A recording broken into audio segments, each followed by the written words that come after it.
So this planet also has species which are not the dominant species, who are not aggressive in nature, and for some matter, who are also good. Okay, these are the good people and the other species of the planet, right?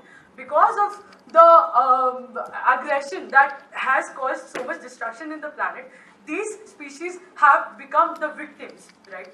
Now, now let's talk about the solution, the possible solutions that exist right now in this scenario, right? So, Petrushka has a technology, we call this technology X, and X can be used to save FARDEEN altogether. The good people, the fucked up people, and the entire planet as a whole, right? And ERA is basically I would say ERA is basically the authority which enables Petrushka to or to not make this technology X be like available to X. Now, when we talk about this technology, what exactly this technology is? People, this technology is basically a substance. I would say it is a gaseous substance which, upon consumption, which is when it's made available to people. So, upon consumption, it curbs down the aggression that exists in the people. Number one.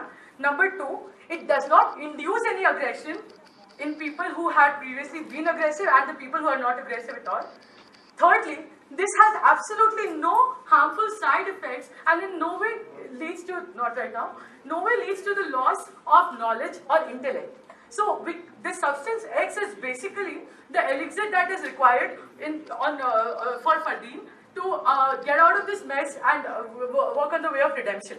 Now, the availability of technology is going to save FARDEEN. I'm going to tell you why ERA should ask Petrushka to make this technology available to FARDEEN, right? So there are certain reasons. Extermination, while it seems to be a very plausible solution to the problem right now, no sir.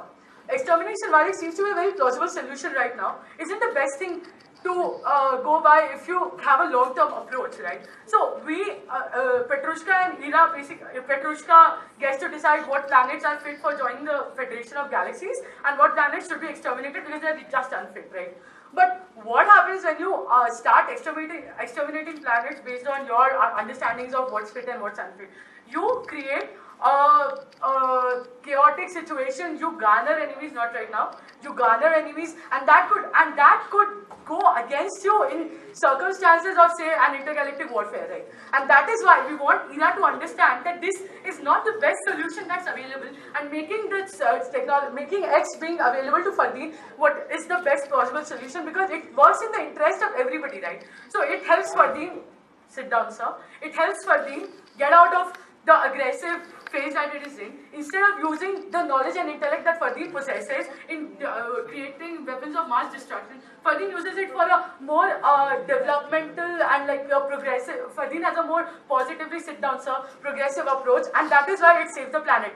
Now we talk about how it's going to benefit ERA, right? We must have heard of something called the access benefit sharing concept, right?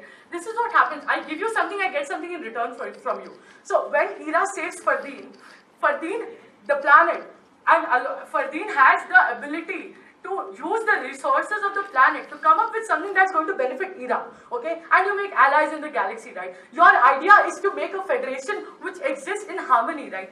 You have to bring in harmony in the galaxy, so that in times of need,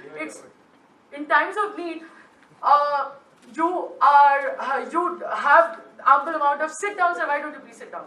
You have ample amount of support, right? And that is why ERA must understand that exterminating the planet on which FARDEEN exists is not the solution to the problem, right? Because we have a very pro-life approach. We do not want any sort of destruction, and we do not want people to be victimized unnecessarily, right? And here, when we know that there is a technology which is a direct answer to this, please sit down, which is a direct answer to the problem that's in question. Why and what possible harm could come out of making this technology available to FARDEEN? With this, I would also like to explain that there is another aspect to this. FARDEEN has destroyed, the aggressive people amongst the FARDEENs have destroyed themselves in the planet. What makes you think that, sit down, sir, what makes you think that after they are done destroying their own planet, they are not going to come for you? And what makes you think that you are absolutely safe against all the aggression that's happening on this planet where FARDEEN exists, right? So you have to see, you have to understand, and you have to analyze the entire situation properly and understand that extermination is not the solution. Because had it been the solution, US bombings on Syria would have yielded a positive result, but nothing really happened. Syria is in a turmoil, Syria is in a mess, people are dying, and the entire world is just watching the television and thinking, oh my god, this is so bad, sit down again. And now, therefore, like summing it all up, and the next speaker is going to continue from where I leave, is that we always support life. We do not want any sort of victimization of any sort of species that exists in the galaxy. We are against the intergalactic warfare, and that's why we are having a very an approach where we get to see the long-term consequences of the decision that's taken by ERA, and therefore we believe that ERA should make Petrushka, make this technology X available to FARDEEN, so that people in FARDEEN get back to their senses, they understand this technology, and ERA knows as well that this technology is good, it's not going to backfire in any manner, that way, like, you can bring in galactic harmony and, save the world. Thank you. Very proud of your voice. Thank you, speaker.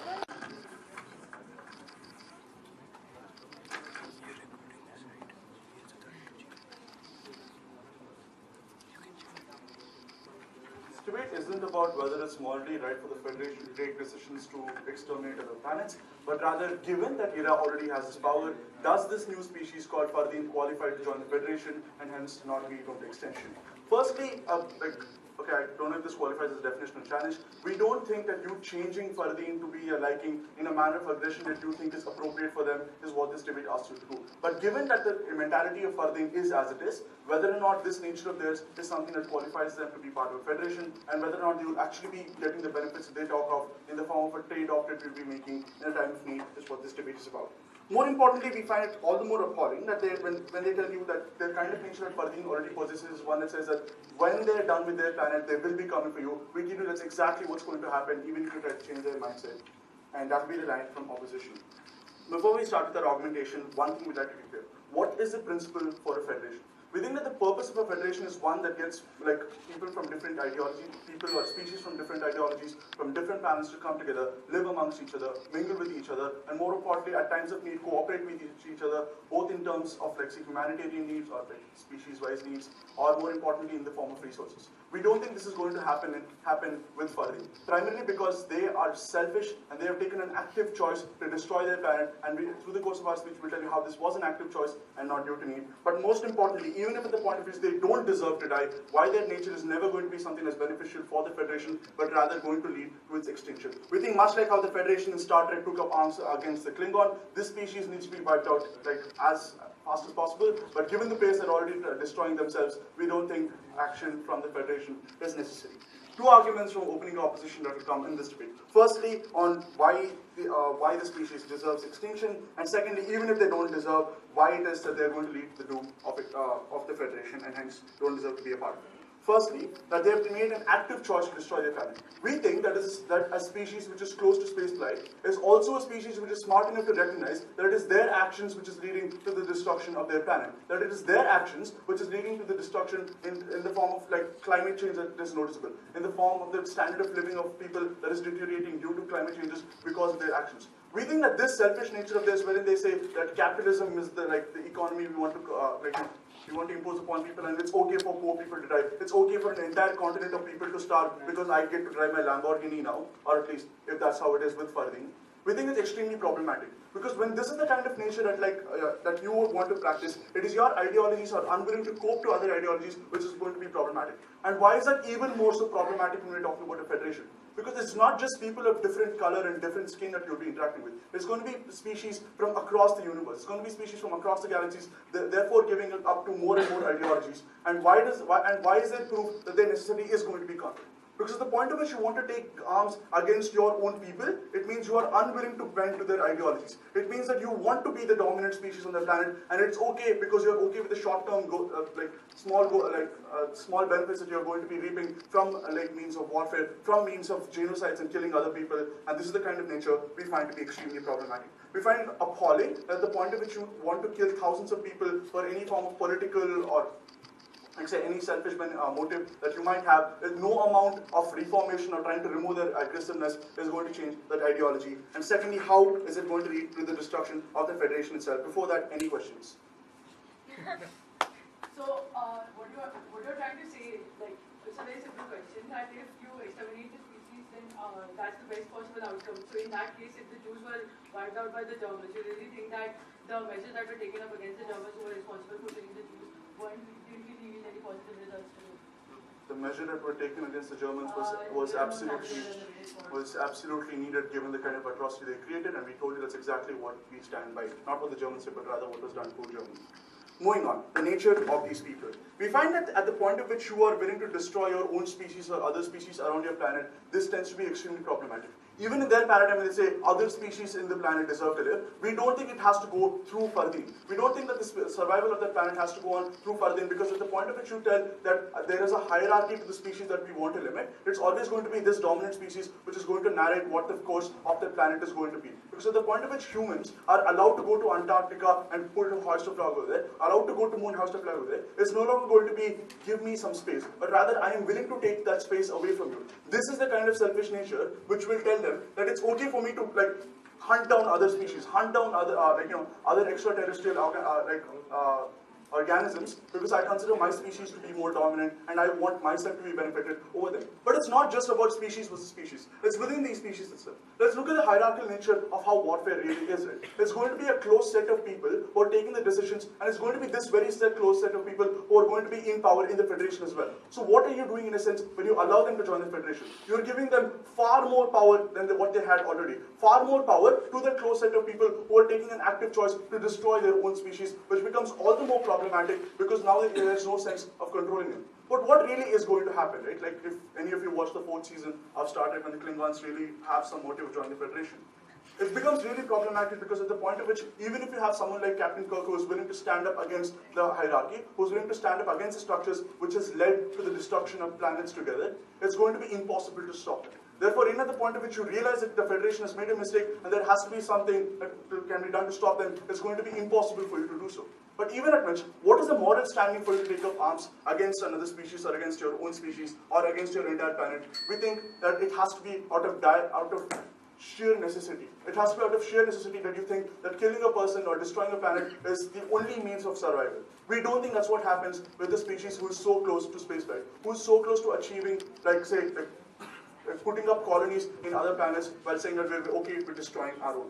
But what's most important is at the point at which we're talking about the power that a federation can grant to a subset of people, it's going to be impossible for you to cater to the other species on the planet as well, given that they'll still be having the power to destroy them at their will. Therefore, what is it in a sense that you're going to be doing in opposition's paradigm? In their best case, you will alter and mutate an entire species who is not FARDEEN anymore and hope that they don't do the same kind of natures, which won't happen given the kind of nature that we talked about. But what happens even in our worst case? They might come to a point wherein they realize that they're not species type 1 who want to use nuclear weapons against each other, but even under which they realize it is their actions and are willing to take actions against to repair the damages they have done on the planet, probably then they might be qualified because of a sense of unity that destruction that might bring to them. Because of a sense of unity, many of them think, okay, we as humans messed up and probably we need to go back right now and solve it. Something that will never happen if you give them the power to automatically wipe out all the mistakes that they have made, and therefore there has to be some sense of accountability, and for this we oppose.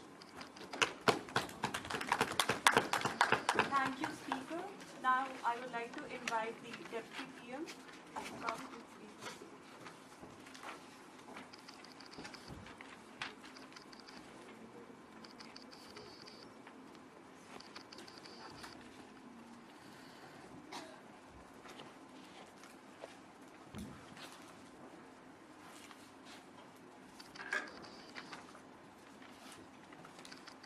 Madam Speaker, the main problem brought out from the opposition side in the first speech is that the nature of a certain section of FARDEEN who are trying to destroy the planet because of their aggression, right?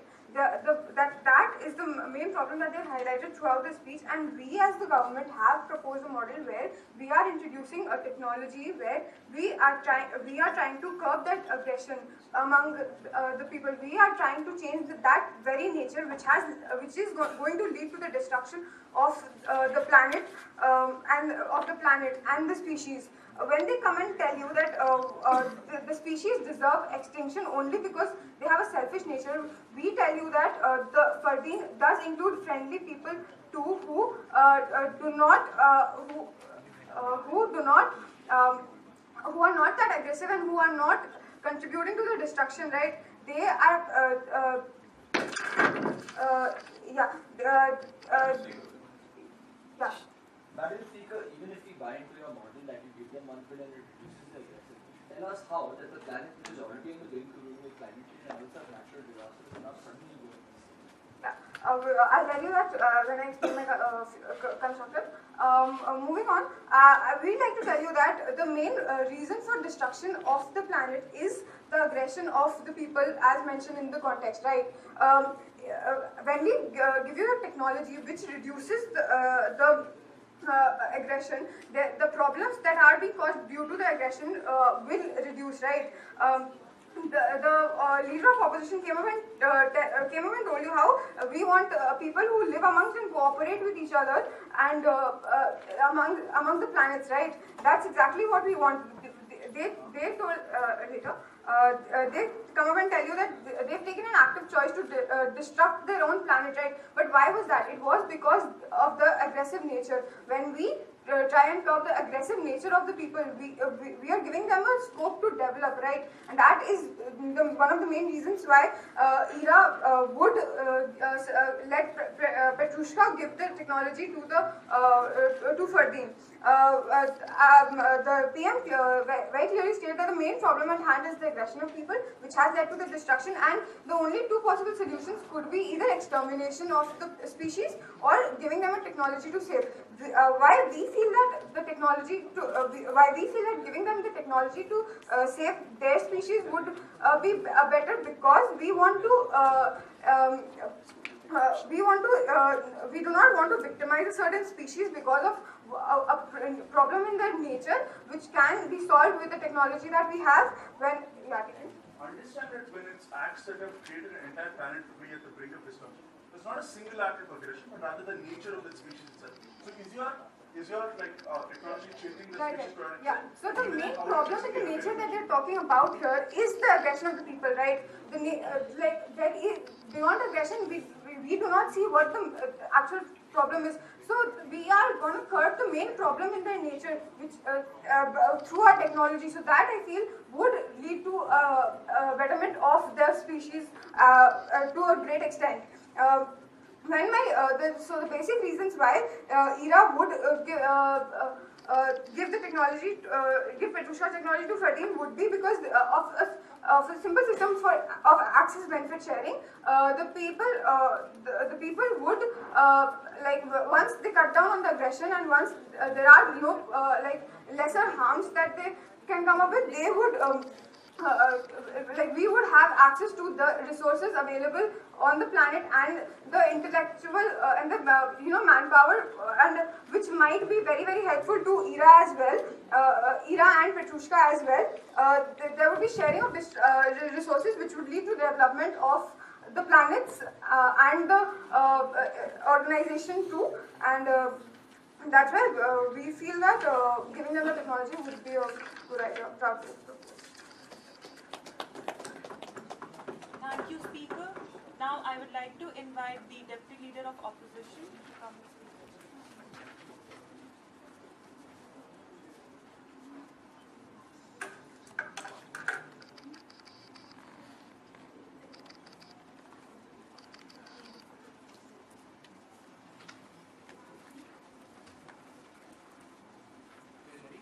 You guys hear me? Yeah. Madam Chair, even with looking at the marginal benefit that they brought from the entire two speeches about how other species are the victim and the other species are needed to be saved, even in their paradigm the other species won't be saved, and through the course of my speech I'm going to show you how there's absolutely no way in which any benefit would come by saving FARDEEN. First of all, in their paradigm, and as unfortunate as it seems, and by their own concession itself, the species of FARDEEN is a dominant species in that planet, right? And even after those you aren't removing them, you're mutating them and removing the aggression X, you're still not able to They are still not instilling the intellectual capacity within them to like have the nature to conserve other species or help push other species. It's not about saying they won't be aggressive. It's about how bad the situation has come to a point where you have to actively save the other species rather than just sitting and not being aggressive. They haven't incorporated anything in their model to say that the other species would be saved. They just said that this would pacify the current dominant species, and that's something that wouldn't actually help in saving the planet anyways, right? So even if they do not want to wipe out the current the species within their planet now, their past actions have now put them in a vicious cycle of death, whereby the people who they don't want to like exterminate as well within their things, even after you pacifying them, will still get exterminated. Like as it's happening in the world right now, where black rhinos got extinct in Africa last week, where you will never have black rhinos seen anywhere in the world ever again. Those kind of species will happen periodically in FARDEEN because of the past actions of these people, right? Nowhere in the model have they come and told us that they will actually come and save these people. They only come and told us that they mutate them and change them, right? But also by mutating and changing them, this is not the debate we're having in the first place, right? By mutating and changing them, you're not actually saving FARDEEN anymore. You're trying to save a species, you're trying to pacify and change the very nature of these people. These people who are changing are not going to continue to be FARDEEN, and that is not the ambit of this debate itself, right? So then the model doesn't even consist of how they would be fixing the environment or how the environment would be, like the environment is damaged irreparably, that would lead to their doom. How would you be fixing the environment? Your model X will just remove their aggression, but there's no actual mechanism by which you will repair the environment of these species, right? So we don't think there's something that would help. But let's get to the distinction between what a type 1 species and a type 2 species are. A type 1 species is a species where they have the capability of destroying their own civilization, right? This is a species that are highly volatile and they can kill people there's an absolute chance of these people to cause destruction and wipe out their own species. When they evolve to a type 2 species, that's when there's absolutely no possibility for them to wipe out any species or their own species, right? That's where they live in peace and harmony, and that's where they help, right? We do not think FARDEEN is a type 2 species, right? And the purpose of an intergalactic federation now is to make sure that there's a cooperation between different kinds of people, right? It's to ensure that the galaxy lives on with no threat to any other part of the galaxy. There's absolutely no way in which they would kill any sort of other species or destroy any sort of race for any reason whatsoever, right? There should be some sort of tolerance among all these species, and tolerance should be the norm. There should be no exceptions within this, right? That's what you characterize to be a type 2 species. That's what the Federation characterizes should be characterizing to be a type 2 species. That's what they want to include people who are tolerant and who should be the type 2 species, and who aren't type 1 species. They should let them go to their doom anyways, right? We've already come and told you right from the get-go, from opening opposition speech, that these people are very selfish, right? These people just want to go and claim any sort of territory they want, right?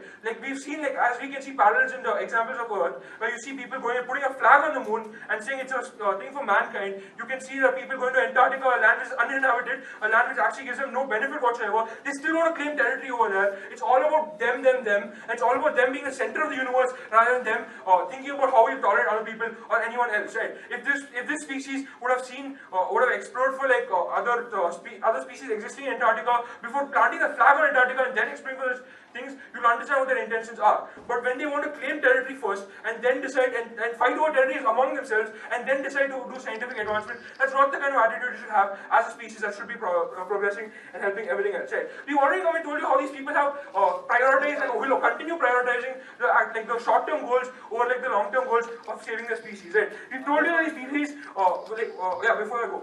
Why do you think that when you're saving species, why do you think that doesn't come, why do you think that cannot come with a caveat that we impose certain restrictions on them that will curb their behavior, will curb their aggressive behavior? So the only aggressive behavior curving is basically them not being able to go and forcefully claim other territories and everything else. That's one aggressive behavior that's already being there. That's the very inherent nature of them, right? You have to take them with their caveats, and you have to accept them with their caveats and say that you're going to save them with their caveats. If you're trying to change the nature of these people, you're not actually saving those people as they are, right? You're changing the debate to make it to try to save the people who you're projecting onto these people, or who you want to save as these people, right? That's not the debate as it is. You should tell me reasons as to why, despite them being aggressive, why should they have a chance at survival, or why should we help them and save them, right? So then they're making an active choice to push the short-term goals, and then it's not only about short-term goals about the way in which they deal with themselves. It's about short-term goals in which they deal with the other species in the planet as well. They absolutely don't care about the other species in the planet.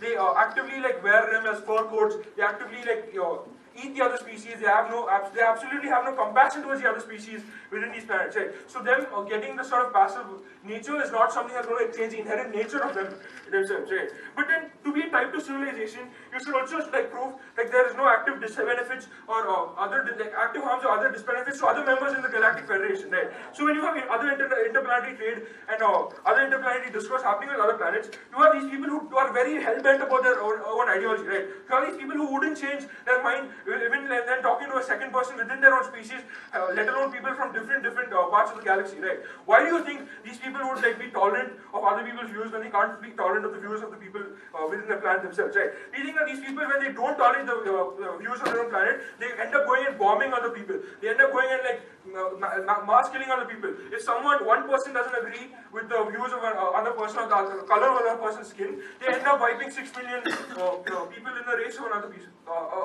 people of a particular race. So why would you want to save a species that is so aggressive in nature and that wants to kill everyone within the species, right? Even if you put the model X or whatever they call it, you still wouldn't be able to install the intellectual capability of them to understand harmony or understand compassion or understand everything else, right? If that was the case, that wouldn't that's changing the inherent nature of these people, and that actually doesn't help them, right?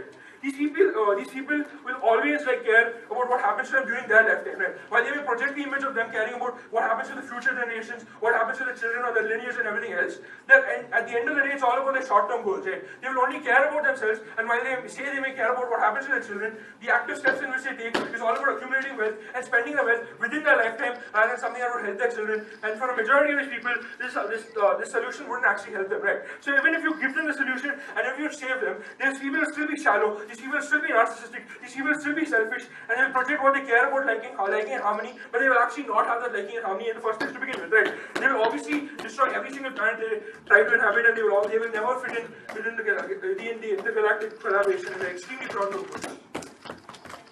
Thank you, Speaker. Now I would like to invite the Member of Government to come and speak to the Minister.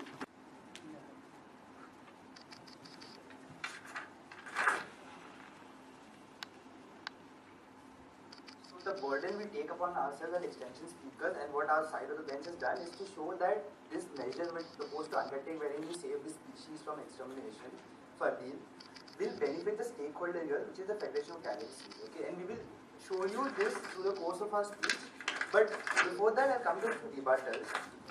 So the opposition talks about this type 1 and type 2 species, like they need to get out of the imaginary utopia. Type 2 species, we will, while as the Federation of Galaxies impose certain standards on other species, on other planetary forms, which they have to develop, we have to correspond to, we know that utopia and harmony doesn't actually exist, okay?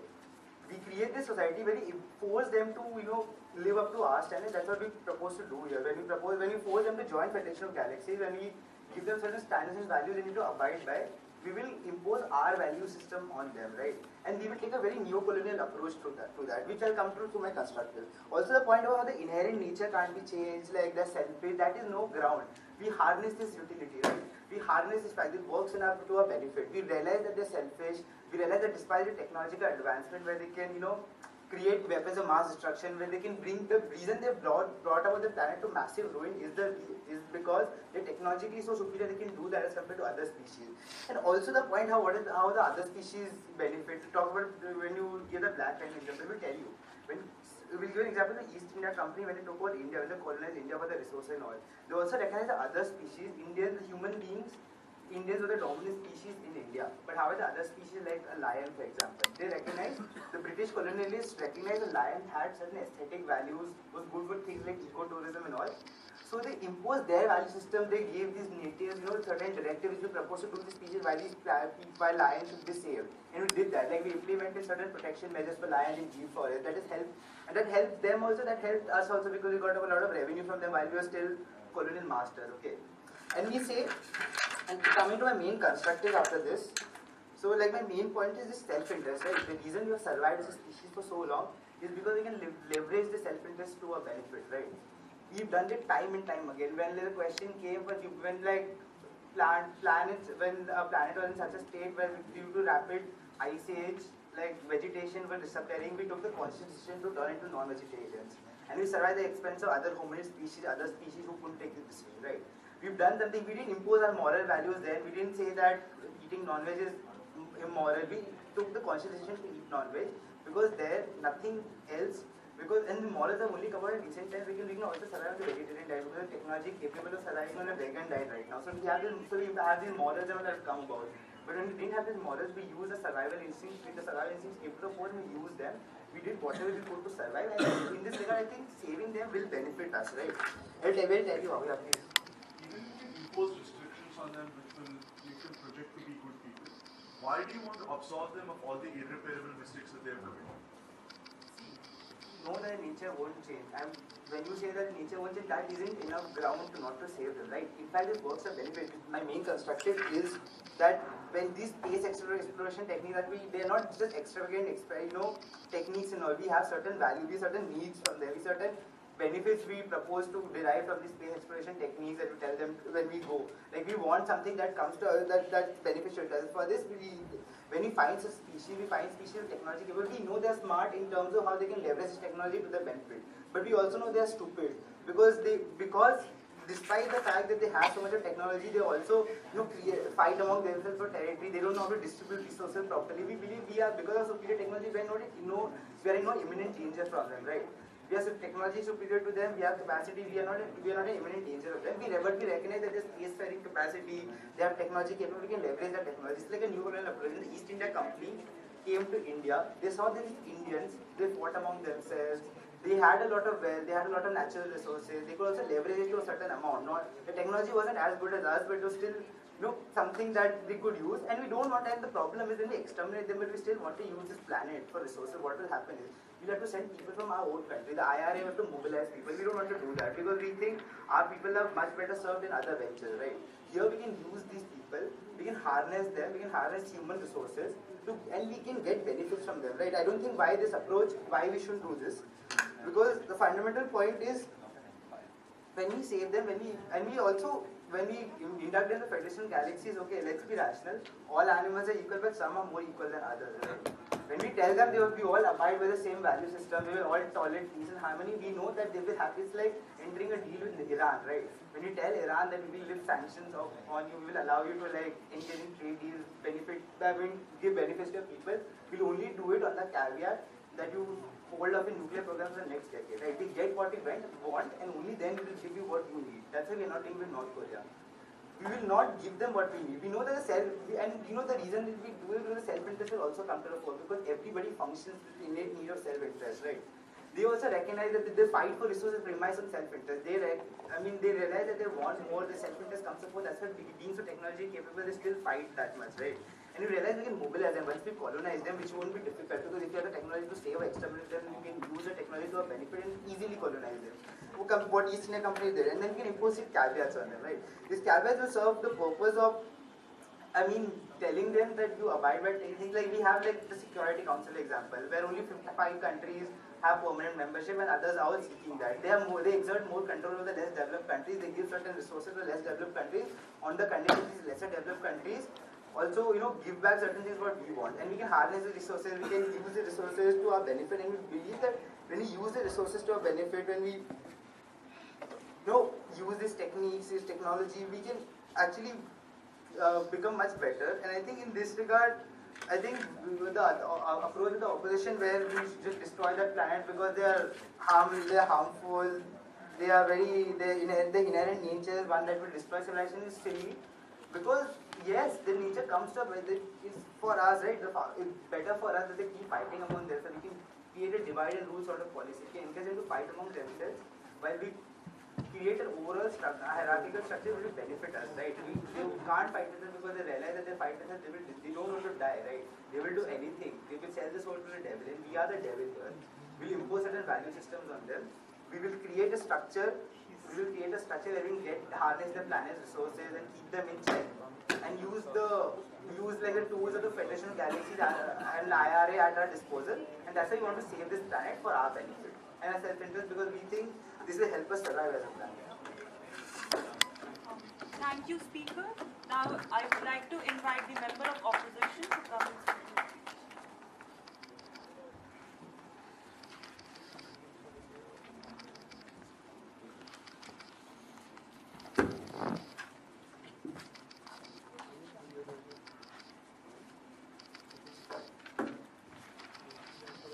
Speaker, am I audible? Is it enough?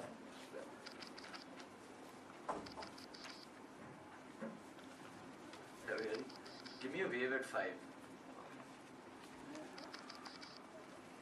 Madam Speaker, to quote one of my favorite Hogwarts professors in this situation, help shall always be given, and I am tweaking the quote a bit, help shall always be given by the Federation to those who deserve it, and not in this situation to those who need it, and that remains the burden of us in this debate, right?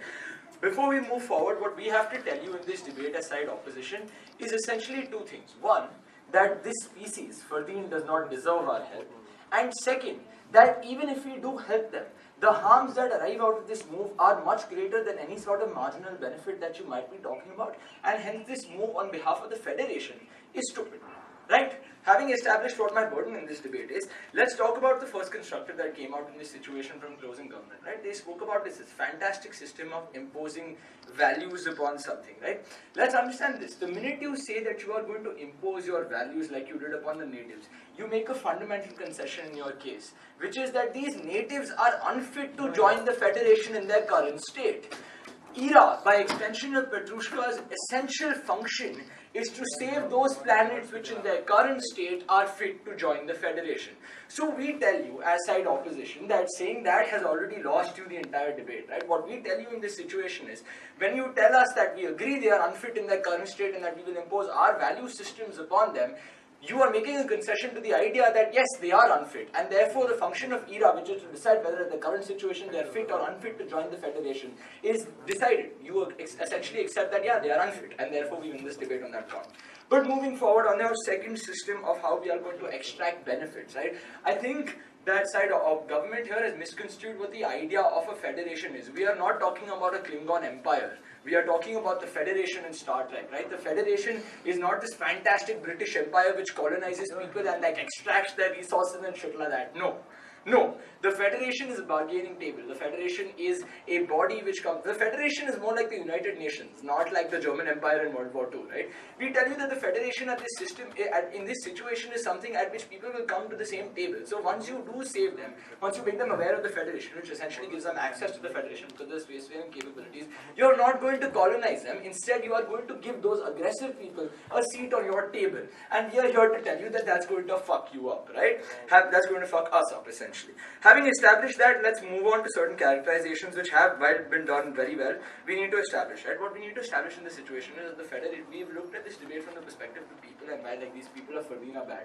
What we've completely missed out in this situation is the perspective of the Federation, which is us, which is what do we achieve in this situation, right? So before we move on to the consequential analysis, the little bit of moral aspect that we have to bring about in this situation is a little bit of Nietzschean morality, where we tell you that like this is not about morality of like saving people and all of that, which you've spoken about, right? That we should save people because we can save people. We tell you that no. The morality is essentially similar to what Nietzsche proposed in his book Beyond Good and Evil when he spoke about slave morality, which is in fact the most dominant morality in the world today, which is to establish that your morality of actions is decided by the consequences that arise out of your actions and not by the morality of the actions in and themselves, right? So we tell you that the morality of this action is essentially to be judged upon what benefit I achieve by this action in this situation, me being the Federation in this situation, right? And hence we tell you that this debate is strictly limited only to consequential analysis of the benefit that I achieve by this situation, right?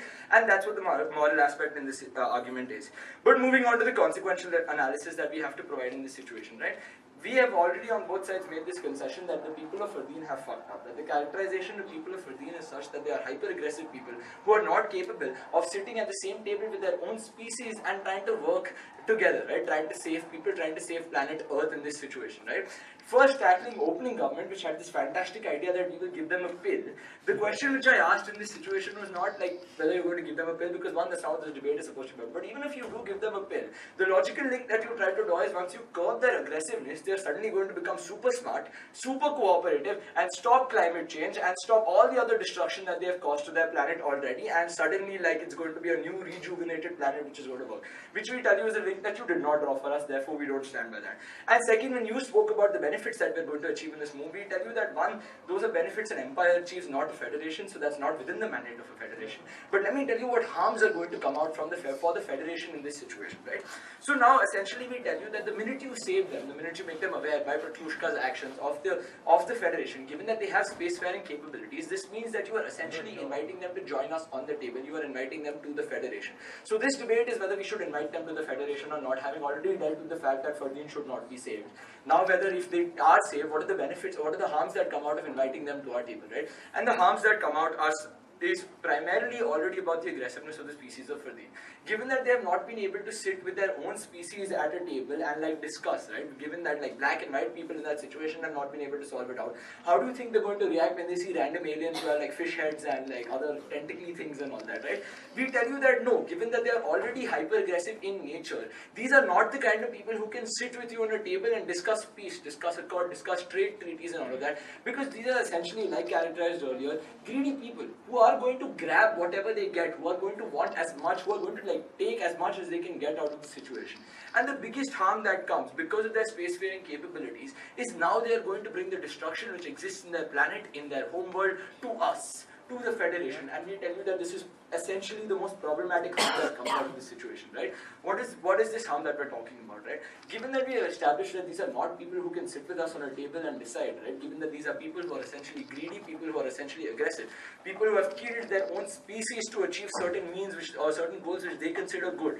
We tell you that it is a correct logical link to draw in this situation, that once you bring them on the Federation table, once you make them aware of the resources that are available so far out in the galaxies, once you make them aware that there is so much more you can be greedy for, what you're essentially doing is inviting them to bring their destruction into our lands. What you're essentially doing is giving them a way, an idea, an opportunity to move out of the destruction limited to that one planet and bring it to so many other planets, because there is so much more they can do there, because they have not fucked that up yet, because they can fuck that up yet, and because there is so much benefit which they deem they can draw from this, and because they're not capable of sitting down on a training table with you and I and discussing the benefit that they can achieve in this situation, right? Having established this, what have we told you so far in this debate, and I believe we've already won this debate.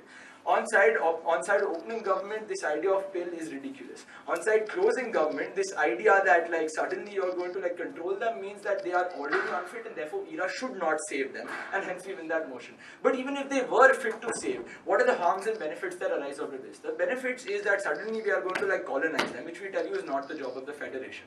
But the harms that arise out of this situation is that they're going to bring discord in you, like disharmony within the Federation in itself, not only on the training platform, but they're also going to take their war and bring it to us, and we tell you that is fundamentally not okay with us. So to save the Federation, I propose that we vote for this motion to fall. Thank you.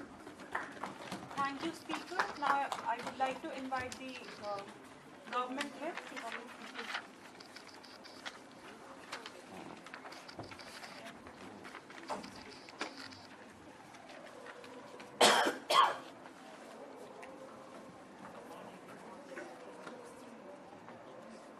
Madam Speaker, the burden on the side of government is to prove to show you why saving to show you why saving FARDEEN will actually provide some benefit and provide no actual loss and not the speculative kind of losses they are speaking about. So to prove this, like my co-speaker has already advanced some arguments about the resource and spacefaring capability, I'll extend this further by adding on how saving FARDEEN will help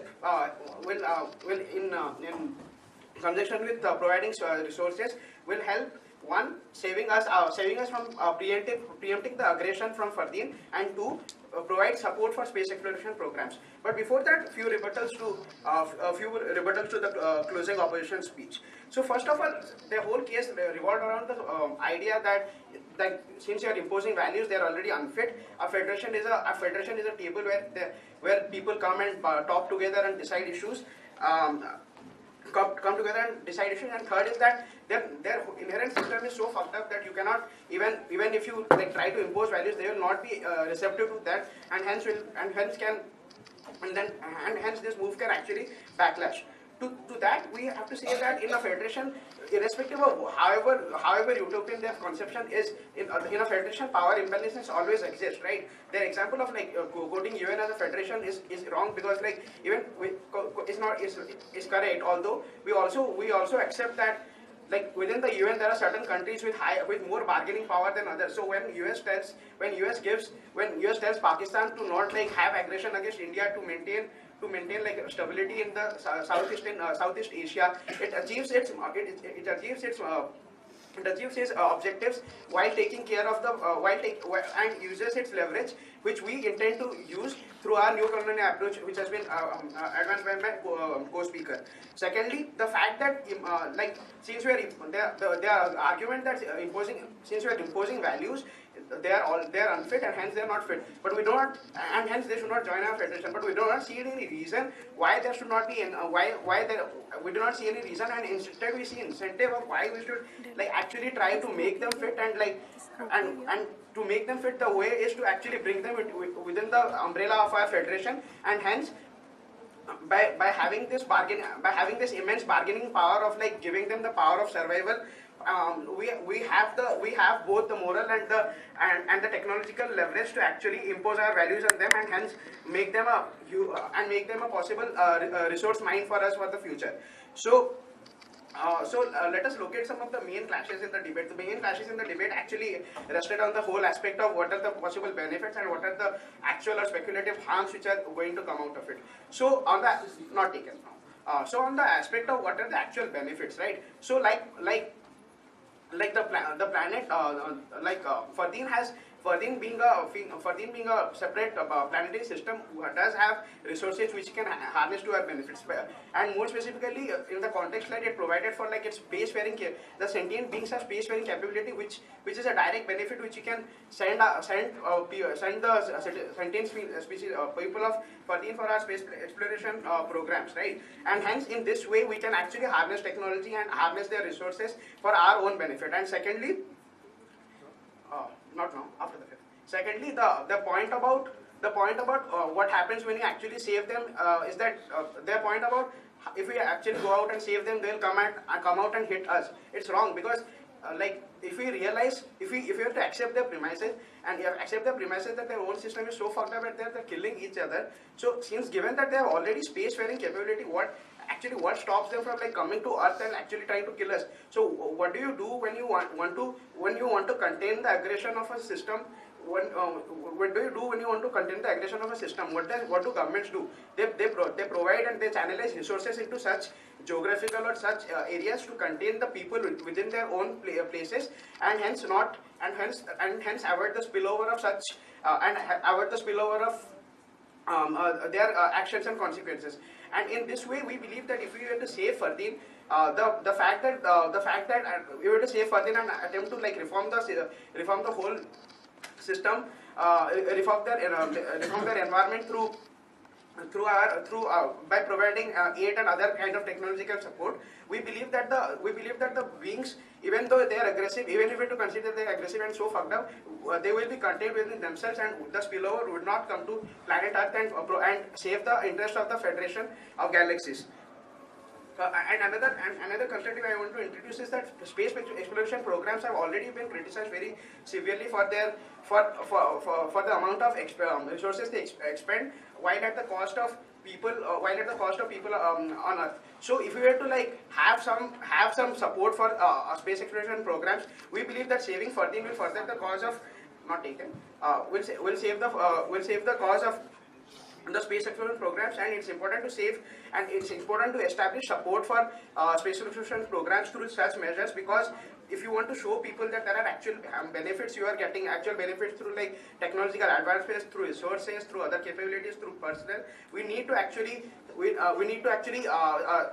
this also demands that we save FARDEEN to garner support for space exploration programs within the Federation. Yeah, closing. Mr. Speaker, do you believe that in the current situation that FARDEEN exists in, ERA should save FARDEEN? Like I said, if you were to accept them within the Federation, we can actually bring them to one table and negotiate terms according to our needs. Why do we believe that side government and more specifically closing government wins this debate is because we have come out and show you that there are actual benefits accruing out of it. One is of resources, second is of support for space exploration program, and third is of preempting the aggression of the residents of FARDEEN, and all their losses and all the harms they have tried to put out are merely speculative, and they do not consider the whole nature of what kind of negotiations we intend to bring to the table, and negotiations to the point of even coercion, where we give them the pill of survival in exchange for them to accept to our terms, and hence we believe that their harms are neutralized under our model, and for this reason we believe that we win this debate. Thank you. Thank you, speaker. Now I would like to invite the last speaker, opposition whip, to please come and speak.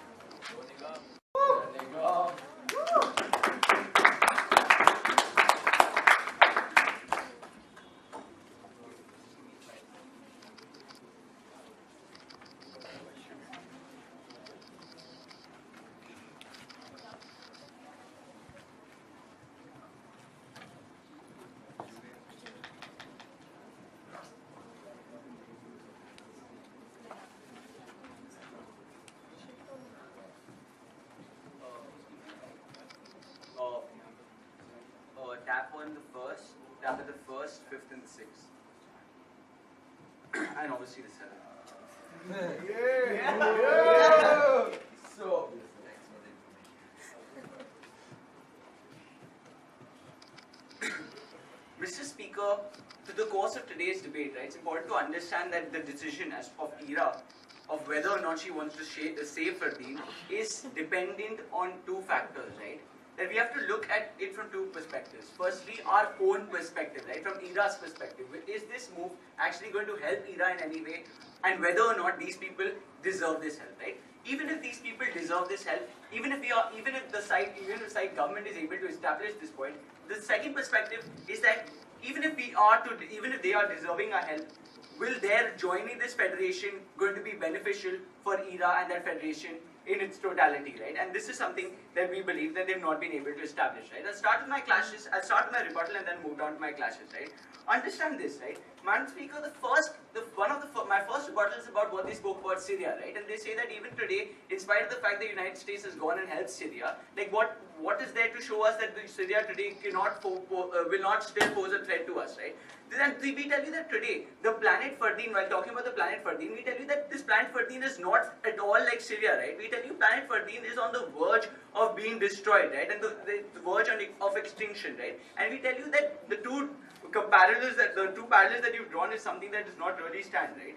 Understand this. They make this entire argument, government, of that, we want to save these people because the minorities there, and how they're being somehow dominated by, this really aggressive entity, right? We tell you that even if today we look at it from your perspective, but at the end of the day, understand this, that today if ERA is to save FARDEEN is automatically going to become a part of, this federation, right? And when we talk about this federation, who exactly is going to come from their side to represent them at the table, right? We tell you it's not going to be these minorities who are being subjugated, etc., and the entire nonsense that you guys have spoken about, but we tell you that it is going to be the dominant species, right? We tell you it's going to be these hyper-aggressive entities who are going to come and, represent you, right? So the entire argument of how it's going to benefit minorities is something that does not stand, right? Now understand this, right? They come and talk to us and give us another ridiculous model, right? About how they're going to give them this pill, right? And how this pill is going to change their inherent characteristics overnight, and from hyper-aggressive entities who are like, always ready to go on war and, like destroy the climate, etc., and destroy everyone that's around them, they're somehow going to become a really meek entity and something going to be very moderate, right? We tell you, alright, fine, even if your pill does that, like tell us this, is this going to change the situation of the planet which is on the verge of destruction overnight, right? We tell you that the planet is already on the verge of, destruction. Like, unless your pill also involves this reverse mechanism which somehow the planet is going to get saved, is something that we believe that's not been established by their side, right? And tell you, Madam Speaker, understand this, right? When they come and talk to us about, how ERA is somehow going to impose certain regulations and rules on this planet, right? And they talk about this entire idea about, and they also gave this example about, their admission into this federation will be on the basis of whether or not they shut down their nuclear program for like 10 years. An example coming from their side. And understand this, right? When we talk about another entity imposing these standards and rules and regulations for their admission into our federation, what exactly does this indicate and imply, right? The message that this sends out is that today, that FARDEEN, right, FARDEEN and its people are unfit to join our federation, right, because of the very fact that they do not conform to what our standards of, what is right and what is wrong. They are unfit for, entering our Federation, right? And I'll take you back to what exactly is the function of ERA, right? ERA is in a position which decides who is unfit and who is not, right? And the very concept of deciding who to exterminate and who to save is based on this very premise, right? As to who is unfit and who is not, right? So the very indication and the very basis of their case is defeated by this entire characterization, right? Madam Speaker, my next point is going to be about right. I'll come down. I'll come down to my clashes. Right. Now, two major clashes have come out through the course of this debate. Right. Whether or not these people actually deserve our help, and secondly, I'm going to give you this entire cost-benefit analysis, which looks at it from our perspective, ERA's perspective, and the Federation's perspective. Right. Madam Speaker, today through the course of the days of the debate, they've basically put forth their arguments on the following grounds, right? They talk about mutual benefit is somehow going to come about, right? They talk about, minorities need to be saved, right? And then they come up with some crazy colonial setup, right? Which we find absolutely appalling, right? From closing government, right? And they believe, and they somehow try to push forth this idea that, if we are to save FARDEEN, we're going to establish some sort of harmony, right? And we tell you that this harmony that they speak about is something I'll address soon after, right? But coming down to whether, as to why we say that these people do not deserve our help, right? We tell you 2 points, right? Firstly, understand this, that today this entire body, right? This entire planet, along with its people, is today unfit to join our federation, right? And this is something that's been characterized by opening government pretty well, right? And further extended by Bakshi, right? When we talk about how exactly these people are hyper-aggressive entities, right? We tell you that today the entire world is full of war and there's aggression, and then they speak about, nuclear weapons, which again they spoke weapons of mass destruction, etc., etc. We have to build buy-in from their model, even though we don't really want to. But the idea that how things like this is completely rampant, we tell you that what exactly is this sending out? Like, what message is this sending out, right? The idea that it is unfit for, to join our thing, right? And this is now, I'll come down to my cost-benefit analysis to further, elaborate on this point, right? And this is when you look from the perspective of the Federation, right? Madam Speaker, we tell you that today how exactly is this going to affect the Federation, right? We tell you that this is something that has been characterized before, right? How Federation is a body today, like why exactly do we establish Federation in the first place, right? For decision-making purposes, right? In order that parties come to a table, they decide what is right, and at the end of the day, the very purpose of that Federation is something for the betterment of everyone involved, with stakes available, right? And we tell you that this very purpose is something that is going to be defeated by this body, right? We tell you that today, understand this, a federation is mostly established with the perspective of it being peaceful, right? And we tell you this concept of peace is something that is going to be defeated by, FARDEEN and its hyper-aggressive entity, right? When I tell you that today, the concept of greed, right, and a planet where the dominant species, right, are already there and they're trying to take away everything from those who are subservient, we tell you that these inherent characteristics are going to defeat the purpose of this organization, right? Because understand this, right? This is the point about spacefaring, right? The concept, the idea that today FARDEEN has spacefaring capabilities, right? We tell you that this greed is going to be taken elsewhere as well, right? Because understand this, that as of now, FARDEEN does not know about this federation, right? And we tell you that the moment FARDEEN finds out about this federation, and as a result of ERA saving it, automatically become a part of this federation, we tell you that it is going to actually try to take over, at least.